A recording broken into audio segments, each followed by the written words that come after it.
अस्सलाम वालेकुम नाज़रीन इकराम। आज 26 अप्रैल है और तकरीबन 2:30 बजे का वक्त हुआ चाहता है और आज आपको कुछ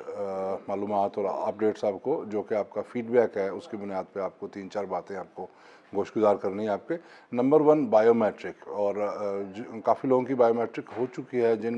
लोगों ने कहा कि जनाब उनकी एप्लीकेशन रिव्यू में चली गई है वो क्या करें, या जिनकी अभी तक बायोमेट्रिक नहीं हो रही, तो आपको गुजारिश है कि जिनकी एप्लीकेशन रिव्यू में गई है वो 24 से 48 घंटे इंतज़ार करें। उसके बाद अगर आपको कंफर्मेशन का मैसेज आ जाता है तो बड़ी अच्छी बात है, वरना फिर आप करीबी एतमाद सेंटर में जाकर अपनी बायोमेट्रिक करवाएं और आप बैंक के ज़रिए भी आप बायोमेट्रिक करवा सकते हैं। तो जिन लोगों ने अभी तक बायोमेट्रिक नहीं करवाई वो 28 अप्रैल तक बायोमेट्रिक करवा लें। इसी से रिलेटेड दूसरी चीज़ कि पासपोर्ट सबमिशन कब करना है, ये भी हमने वजारत ने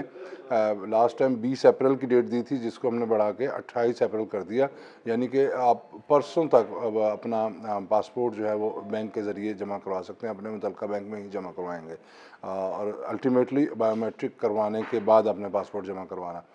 इसमें ज़िमनी सवाल एक ये है कि जो ओवरसीज़ हैं वो क्या करें, तो उनको हमने पाकिस्तान आने की एक डेडलाइन दी हुई है जो कि तकरीबन 10 जून से कबल हर सूरत वो पाकिस्तान पहुंच जाएं। और अगर उनकी वहाँ बाहर बैठे बायोमेट्रिक नहीं हो रही तो वो पाकिस्तान पहुँच के 10 जून से पहले जब पाकिस्तान पहुँचेंगे, यहाँ पहुँचने के फ़ौरी बाद अपनी बायोमेट्रिक करवाएंगे और पासपोर्ट अपने मुतल्लिका बैंक के हवाले करेंगे। अच्छा, ईमेल के हवाले से आपको वीज़ा अफसरान के नंबर भी दिए गए थे और आपको बताया था कि जो ओवरसीज़ पाकिस्तानीज़ हैं वो अपने वीज़ा अफसरान के ज़रिए ईमेल के ज़रिए उनके साथ लाइजन में रहें और उनको इन्फॉर्मेशन दे दें जो कि लेट आ रहे हैं। इसी तरीके से किसी और को अगर पासपोर्ट का कोई मसला है तो अपने बैंक को भी इन्फॉर्म कर ले या वीज़ा अफसर को भी नॉलेज में लेके आए, उसको ईमेल कर दें। एक और चीज़ लाजमी तरबियत,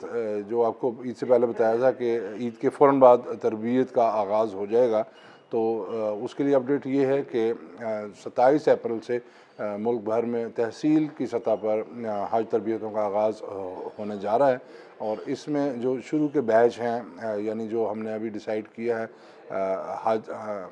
हुजाज कराम को हमने मैसेजेस भी भेजना शुरू कर दिए। तकरीबन 8 से 10 हज़ार लोगों को हमने मैसेज भेज दिए हैं और उनको बता दिया है कि उनकी ट्रेनिंग कहाँ है और कैसे है। तो इसमें ज़िमनी सवाल ये है कि जिन लोगों को भी मैसेज नहीं पहुँचे वो इंतज़ार करें और वजारत की वेबसाइट जी www.hajinfo.org उसके अंदर अगर आप जाएंगे तो ये साइट पर राइट साइड पे है हज एप्लीकेशन 2023 इंक्वायरी सर्च। इसके अंदर अगर आप क्लिक करेंगे तो यहाँ पर आपको हज ट्रेनिंग शेड्यूल के बारे में एक टैब मिलता है और वहाँ पे आप क्लिक करने से अपनी हज दरख्वास्त नंबर जब देंगे तो आपको ट्रेनिंग वेन्यू के बारे में आगाही मिल सकेगी कि आपने कहाँ पर जाना। इस ज़मन में ये भी है कि जो लोग अपने ट्रेनिंग के मुकाम से दूर हैं या दूसरे शहर में मुकीम है अपने काम के सिलसिले में,